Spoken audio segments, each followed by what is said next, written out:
Assalamualaikum warahmatullahi wabarakatuh. Kembali dengan saya, Wardah Al-Katiri, melanjutkan perbincangan tentang apa saja yang perlu diketahui untuk terbukanya kesadaran yang bisa mentransformasi diri sendiri dan komunitas kita atau masyarakat kita agar dengan sadar membuat keputusan-keputusan yang bertanggung jawab sosial dan ekologis sebagai bentuk ibadah. Dalam sesi lalu, saya telah berikan pemahaman konsep daya dukung bumi yang menunjukkan bahwa sumber daya alam di bumi ini terbatas. Dengan kata lain, dalam bahasa sains dikatakan sistem di bumi ini dibatasi oleh hukum-hukum termodinamika. Dengan demikian, maka seharusnya sistem ekonomi sebagai subsistem di bumi juga harus terbatas. Karena secara logika tidak mungkin ada subsistem tak terbatas bisa berada di dalam sistem yang terbatas. Disinilah kritik bahkan kecaman para ilmuwan ekologi terhadap konsep economic growth atau growth paradigm, paradigma pertumbuhan yang dianut oleh ideologi kanan, kapitalisme maupun kiri, sosialisme. Di sini perlu saya garis bawahi, sosialisme pun mengadopsi paradigma growth dan konsep-konsep economic growth demi persaingan pertumbuhan ekonomi dan kemajuan dengan lawannya, yaitu para kapitalis.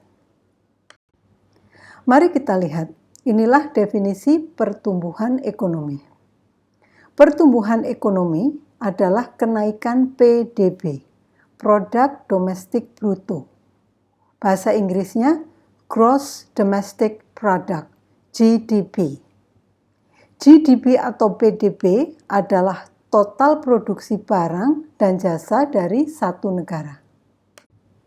Kalau perekonomian tumbuh, maka yang terjadi adalah pembangunan fisik makin pesat, makin banyak gedung, infrastruktur makin baik dan makin luas, makin banyak barang-barang diproduksi, makin banyak barang dikonsumsi, standar hidup pun meningkat. Semua pun ingin seperti itu. Tapi masalahnya, dari modul sebelumnya tentang daya dukung bumi, sudah cukup jelas bahwa sumber daya alam itu terbatas. Disinilah persoalan keadilan ekologis berada. Ini harus dicarikan solusi. Bisa dibayangkan pakai aritmatika, kalau ekonomi tumbuh, misalnya 5% saja per tahun, maka jika pada awalnya negara punya 100, tahun berikutnya menjadi 105. Tahun ke-10 menjadi 162,9. Pertumbuhannya dengan rumus di kanan bawah. G persen pertumbuhan dan T tahun. Tahun ke-50, uang negara menjadi 1.146,7. Tahun ke-100 jadi 13.150,13. Tahun ke-200 menjadi 1.729.258,01. Nah, padahal untuk membuat kegiatan ekonomi itu, materinya diambil dari mana? Dari bumi. Sedangkan buminya cuma terbatas ini saja. Inilah persoalannya.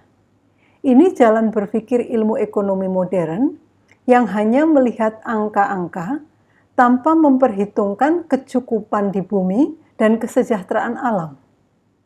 Dalam hal inilah ilmu ekonomi dan ekologi saling bertolak belakang. Gambar ini memvisualisasikan pertumbuhan ekonomi itu sejatinya adalah melikuidasi alam menjadi uang. Padahal membinasakan alam tidak lain adalah membinasakan diri sendiri. Bunuh diri. Dalam bahasa Inggris lebih mudah diingat-ingat, ecocide itu sama dengan suicide. Oleh sebab itu, pertumbuhan ekonomi dan berarti juga pembangunan tidak mungkin bisa dibiarkan terus-menerus tanpa batas.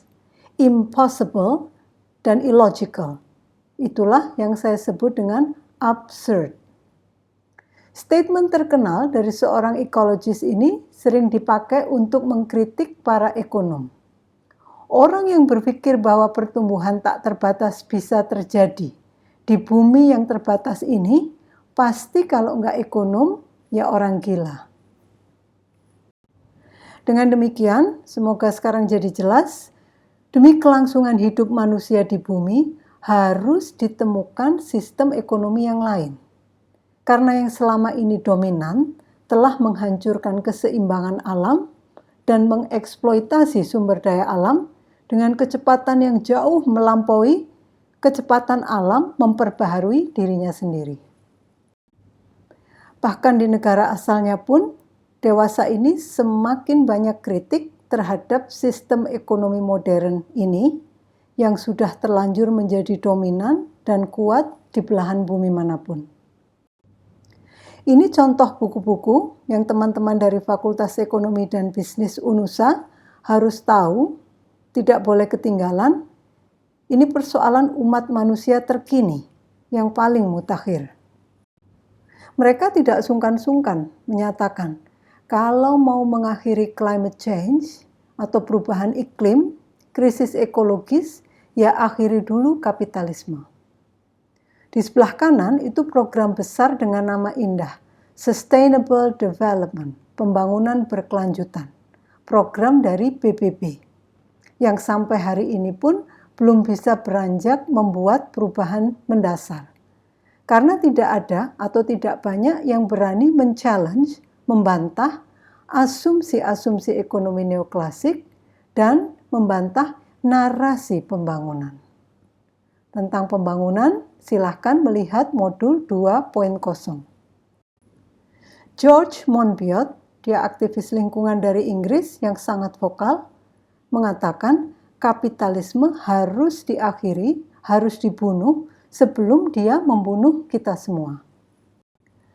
Aliran terbaru dalam ilmu ekonomi yang bermaksud mengganti paradigma ekonomi lama yang dominan tersebut adalah green economics atau ecological economics yang tidak semata-mata menitik beratkan pada profit atau growth, tapi juga bersusah-susah karena memang susah memikirkan kepentingan alam dan kepentingan orang banyak atau keadilan sosial.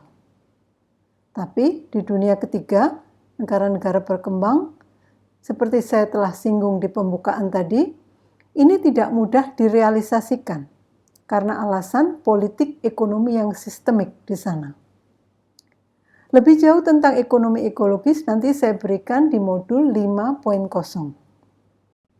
Sebagai selingan, ini adalah wajah para ekonom sekaligus filosof yang menjadi kritikus atas sistem ekonomi modern berbasis growth yang sudah terlanjur dominan itu.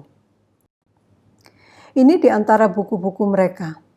Ini juga teman-teman dari Fakultas Ekonomi Bisnis UNUSA wajib baca. Bahkan seharusnya UNUSA bisa menjadi pelopor perguruan tinggi di Indonesia yang benar-benar berkomitmen mengkritisi paradigma ekonomi lama dan mempromosikan green economics dalam kurikulumnya untuk benar-benar mencetak generasi rahmatan lil alamin. Nah, sebagai negara yang katanya punya populasi muslim terbesar di dunia, pertanyaan saya, kemana ekonomi Islam, ekonomi syariah? Kok tidak berkiprah menyodorkan alternatif untuk menghadapi krisis ekologis yang sedemikian mendesak ini? Baik, saya cukupkan di sini dulu. Saya akan kembali membahas lebih detail tentang potensi ekonomi Islam sebagai ekonomi ekologis di satu modul tersendiri, modul 5.0. Sebelum ke situ, saya akan melanjutkan pembahasan tentang narasi pembangunan di negara-negara berkembang. Sekian, wassalamualaikum warahmatullahi wabarakatuh.